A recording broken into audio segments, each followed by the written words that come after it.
live pictures that we can go back to right now? The pictures, unfortunately, are cutting in and out just because it's a live signal right now that we're bringing to you.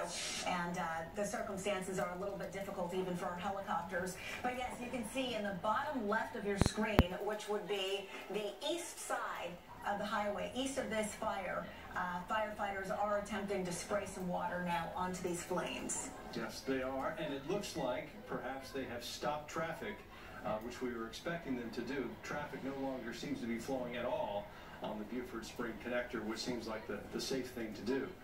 This does not look like the kind of fire that a hose is likely to put out, quite frankly, perhaps around the edges. It looks like something that perhaps might have to burn itself out, because the intensity of this has not waned in 20 minutes that we've been watching. I'm wondering if the intention is not to protect other nearby roadways from allowing this fire to spread or to be compromised, and so they're just trying to contain the fire, if you will, at this point. Yeah, it makes sense because they're aiming it to the left. David, what do you have to say? Well, that area, I go by there quite a bit, and it's underneath there, obviously, I-85 right near Piedmont. I believe that is the staging area for the Hero units. The Georgia Department of Transportation has their staging area for all their Hero units underneath, right at that intersection right there. Is that right? So, you know, certainly that doesn't bode well for the vehicles that they do store there.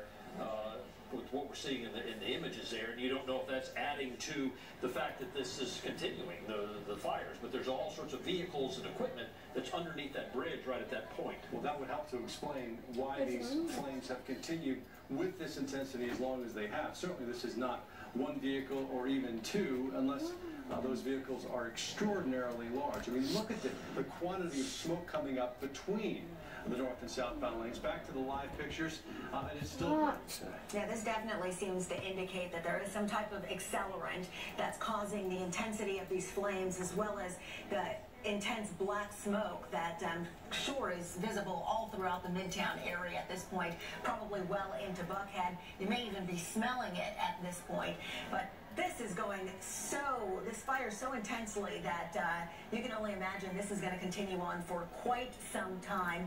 Firefighters not even able to really get up on the fire because it's so hot and so intense. They're trying to fight it from a distance on the opposite side of a adjacent roadway.